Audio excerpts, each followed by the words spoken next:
शेतकरी मित्रांनो नमस्कार. मी अनिकेत शेळके तुम्हा सर्वांचं आजच्या ह्या व्हिडिओमध्ये मनापासून स्वागत करतो.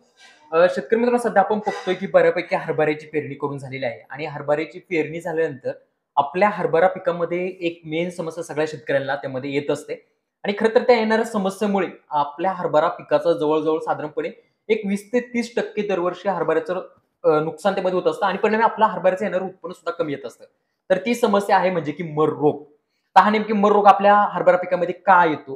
हा नेमकी कोणत्या कारणामुळे येतो? आणि याच्यावरती जर आपल्याला उपाय जर करायचा असेल, त्यामध्ये जैविक असेल आणि प्लस रासायनिक उपाय असेल, तर नेमके आपण काय केलं गेलं पाहिजे? हे आपण आजच्या ह्या व्हिडिओमध्ये जाणून घेणार आहोत. तर प्रामुख्याने शेतकरी मित्रांनो हरभरा पिकामध्ये येणारा मर रोग आहे. हा नेमकी का येतो? याचं जर तुम्हाला कारण जर माहीत असेल, तर शक्यतो तुम्हाला सगळ्या गोष्टी त्यामध्ये समजून जातील. पिकामध्ये कोणती पण येणारी समस्याचं जर कारण तुम्हाला माहीत असेल, तर शक्यतो कोणाच्या मदतीची तुम्हाला गरज त्यामध्ये पडणार नाही. आणि कधी पण पिकाचं व्यवस्थापन करत असताना कोणत्या पिकामध्ये समस्या येऊ द्या, ती समस्या नेमकी का येते, कशामुळे येते हे समजून घेणं खूप गरजेचं असतं. हे जर तुम्ही समजून घेतलं तर निश्चित त्याचा फायदा तुम्ही पुढच्या वेळेस जे काही पीक वगैरे घेत असता त्या पिकामध्ये तुम्हाला होत असतो. तर हरभऱ्यामध्ये प्रामुख्याने मर नेमकी का येते? तर हरभरा पिकामध्ये जी काही मर वगैरे असते, ही त्यामध्ये फ्युझेरियम नावाची एक बुरशी आहे. या बुरशीमुळे प्रामुख्याने आपल्या हरभरा पिकामध्ये मर आपल्याला त्यामध्ये दिसून येत असते. त्याच्यामध्ये प्रामुख्याने 2 ते 3 वेगवेगळ्या बुरशी आहेत. त्याच्यामध्ये एक सगळ्यात पहिली म्हणजे की फ्युझेरियम नावाची जी बुरशी आहे, तिच्यामुळे एक मर रोग त्यामध्ये लागला जातो. एक जी दुसरी एक आहे शेतकरी मित्रांनो, त्याच्यामध्ये रायझोक्टोनिया सोलोनी ही एक नावाची बुरशी आहे. ही प्रामुख्याने जमिनीमध्ये ओलेपणा असताना ही बुरशी एक असते. त्याचाच एक दुसरा एक त्या बुरशीचा प्रकार आहे तो म्हणजे की रायझोक्टोनिया बॅटिकोला ही एक त्यामध्ये बुरशी आहे. ही प्रामुख्याने कोरड्यामध्ये म्हणजे जमीन जर तुमची कोरडी असेल, तरी सुद्धा ही बुरशी आपल्या पिकामध्ये आढळत असते आणि त्याच्यामुळे आपल्या पिकाला मर वगैरे लागत असते. आता हे जे काही मी तुम्हाला 3 बुरशींची नावं सांगितली, ह्या 3 फंगची मी नावं सांगितली. ह्या बुरश्या काय करतात? जे काही आपलं हरभऱ्याचं झाड असतं, हरभऱ्याच्या झाडाच्या ज्या काही पांढऱ्या मुळ्या वगैरे असतात, खालच्या ज्या काही मुळ्या वगैरे असतात, खोडापासूनचा जो काही खालचा भाग असतो, त्या भागावरती त्यामध्ये अफेक्ट करतात. अफेक्ट म्हणजे अशा प्रकारे करतात, की ज्या काही मुळ्या वगैरे असतात, त्या मुळ्यांना त्यामध्ये खाता, मुळ्या पूर्णपणे त्या नष्ट करतात आणि परिणामी एक अशी स्टेज येते, आपल्या झाडाच्या पूर्णपणे मुळ्या त्यामध्ये नष्ट होतात, मुळ्या त्यामध्ये कुजल्या जातात आणि परिणामी जमिनीतून उपलब्ध होणारे अन्नद्रव्य त्या पिकाला मिळणं बंद होतं आणि जागच्या जागी जे काही आपलं असणारं झाड असतं, हे जागच्या जागी झाड त्यामध्ये वाळलं जातं आणि अशा वेळेस आपल्या लक्षात येतं, की आपल्या पिकाला त्यामध्ये मर लागलेली आहे. म्हणजे ही पूर्णपणे अशी प्रोसेस आहे. त्यासाठी ही प्रोसेस समजून घेणं खूप गरजेचं होतं. आता प्रामुख्याने शेतकरी मित्रांनो, ही काही मर वगैरे आहे, मरचे त्यामध्ये परत 2 प्रकार पडतात. एक म्हणजे की फ्युझेरियम विल्ट, अनेक शेतकरी त्याला मर रोग बोलतात किंवा फ्युझेरियम विल्ट त्यामध्ये बोललं जातं किंवा काही-काही शेतकरी विल्टिंग पण त्यामध्ये बोलत असतात किंवा काही-काही शेतकरी त्यामध्ये कॉलर रॉट असंही त्यामध्ये बोलत असतात.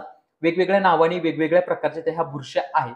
यांच्यावरती जर आपल्याला नियंत्रण मिळवायचं असेल, तर सगळ्यात म्हणजे पहिली तुम्ही पिकाची दरवर्षी फेरपालट केली गेली पाहिजे. जसं की जर एखादं पीक तुम्ही त्याच शेतामध्ये जर दरवर्षी घेताय, तर अशा वेळेस ह्या बुरश्या जास्त प्रमाणामध्ये त्या पिकामध्ये वाढल्या जातात, त्या जमिनीमध्ये वाढल्या जातात आणि त्यांचा इफेक्ट आपल्या प्लांटवरती, आपल्या पिकावरती होत असतो आणि परिणामी आपल्या झाडाची मर वगैरे होत असते. याच्यासाठी पिकाची फेरपालट करणं गरजेचं असतं.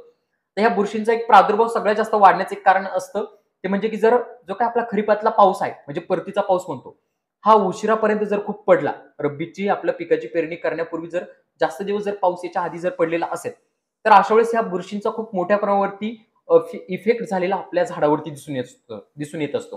कारण ह्या ज्या काही बुरशी आहेत, जमिनीमध्ये जर ओलावा असेल, तर अशा स्टेजमध्ये यांची वाढ सगळ्यात जास्त होत असते.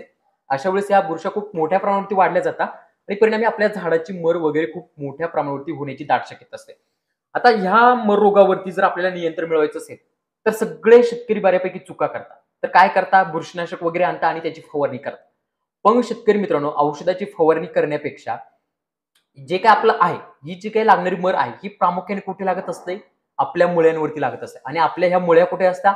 जमिनीमध्ये असतात आणि आपण औषधांची फवारणी कुठे करतो? वरती करत असतो. तर वर फवारणी केल्यानंतर आपली जमिनीत पहिली गोष्ट औषधे जात नाही. कारण काही-काही शेतकरी खूप त्यामध्ये वरच्या वरती फवारणी करतात. मग अशा वेळेस जर तुम्ही फवारणी केली, तर अशा वेळेस तुम्हाला रिझल्ट कसा मिळेल?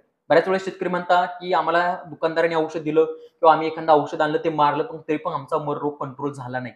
तर का झाला नाही? मी दाट फवारणी घेतली नाही. जर तुम्हाला फवारणीमधून जर ह्या रोगावरती जर नियंत्रण मिळवायचं असेल, तर अशा वेळेस तुम्हाला एकरी 150 ते 200 लिटर पाण्याची दाट फवारणी करणं गरजेचं आहे. म्हणजे एकरी कमीत कमी 8 ते 10 पंप तुम्ही फवारणी केली गेली पाहिजे. त्यामध्ये पूर्णपणे तुमचा वरचा जो काही भाग असणार आहे हा ओलाचिंब होईल. त्या हिशोबाने जर तुम्ही फवारणी केली, तर निश्चित तुम्हाला त्यामध्ये चांगल्या प्रकारे रिझल्ट पाहायला मिळेल. तर सगळ्यात पहिली जर तुमच्या पिकामध्ये सुद्धा मर रोग वगैरे जर लागलेला असेल किंवा येऊन द्यायचा नसेल, जर तुम्ही प्रिव्हेंटिव्ह म्हणून जरी उपाय केला तरी पण चालेल. तर याच्यामध्ये सगळ्यात पहिला जो आपला जैविकचा उपाय असणार आहे तो म्हणजे की ट्रायकोडर्माचा वापर. कारण ट्रायकोडर्मा काय आहे, ही एक ऑलरेडी बुरशी आहे, पण ही आपल्या पिकांना घातक नाही. ही ट्रायकोडर्मा बुरशी काय करते, ज्या काही घातक बुरशी आहेत, जसं की मी तुम्हाला सांगितलं त्यामध्ये फिजरेम असेल किंवा रायझोक्टिनिया असेल, या बुरशांना ट्रायकोडर्मा त्यामध्ये खाऊन घेतो आणि परिणामी आपल्या जमिनीतला जी काही बुरशी आहे, ह्या रोग पोचवणाऱ्या ज्या काही बुरशी आहे ह्या पूर्णपणे कमी होऊन जातात आणि आपल्या पिकाची मर वगैरे होत नाही.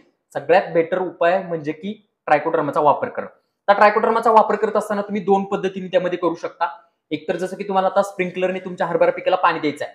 तर अशा वेळेस तुम्ही काय करा, एकरी 4 किलो ट्रायकोडर्माची पावडर घ्या. त्याच्यामध्ये 10 ते 15 किलो माती मिक्स करा. आणि संपूर्ण मिश्रण ज्याप्रमाणे तुम्ही खत टाकता त्याप्रमाणे हे खत त्यामध्ये टाकल्याप्रमाणे हे टाकून द्या आणि त्याच्यानंतर पाणी चालू करा. यांनी सुद्धा तुमची जी काही हरभरा पिकातली मर वगैरे असणार आहे, ही मर त्यामध्ये कंट्रोलमध्ये येईल. पण जर हे करणं तुम्हाला पॉसिबल नसेल, तर अशा वेळेस तुम्ही ट्रायकोडर्माची फवारणी सुद्धा देखील करू शकता. ट्रायकोडर्माची फवारणी करत असताना काय करायचं आहे, आधी आपल्याला ट्रायकोडर्मा मल्टिप्लाय करून घ्यायचा आहे. जसं की ट्रायकोडर्मा हे एक प्रकारचं सजीवच आहे, जे आपल्याला तो जास्त प्रमाणामध्ये वाढवायचा आहे. ही बुरशी आपल्याला वाढवायची आहे.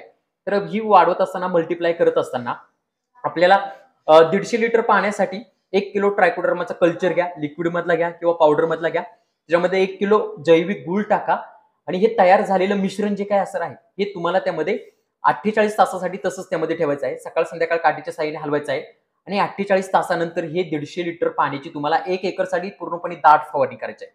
अशा प्रकारे सुद्धा तुम्ही ट्रायकोडर्माचा त्या ठिकाणी वापर करू शकता. हे प्रामुख्याने मी तुम्हाला 2 जैविक त्यामध्ये उपाय सांगितले. जो तुम्हाला सोयीस्कर वाटेल तो त्यामध्ये करू शकता. आणि जर तुम्हाला आता रासायनिक मध्ये जर उपाय करायचा असेल तर नेमकी काय करायचं? रासायनिक मध्ये जर तुम्हाला उपाय करायचा जर असेल तर त्याच्यामध्ये मेटॅलेक्झिल 35% असलेलं बुरशीनाशक म्हणजे की आपलं वरचं मेटॅलेक्झिल नावाने येतं.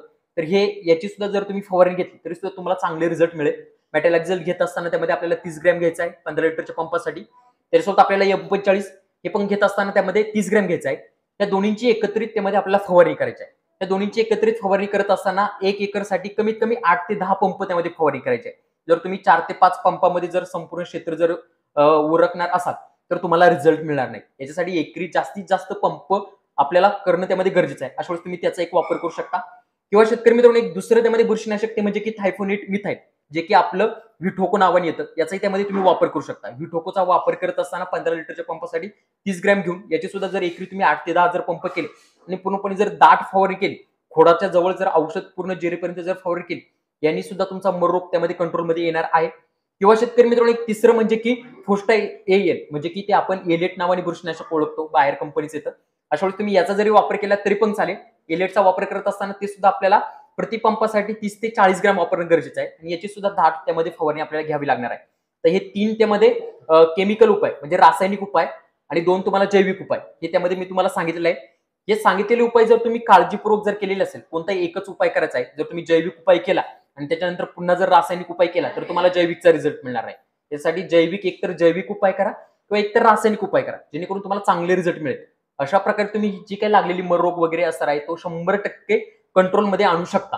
फक्त जे काही तुम्ही बुरशीनाशक वापरणार आहात, प्रामुख्याने बुरशीनाशकांचा वापर करत असताना जे सिस्टमॅटिक बुरशीनाशक येत असतात तर आपल्याला त्यांचा वापर करायचा आहे. कारण सिस्टमॅटिक बुरशीनाशक जमिनीमध्ये म्हणजे आपल्या पिकामध्ये लवकर पसरले जातात आणि लवकर त्यामध्ये नियंत्रण आपल्या बुरशीवरती त्यामध्ये मिळून देत असतात आणि परिणामी आपल्या पिकाची कोणत्याही प्रकारची मर वगैरे होत नाही.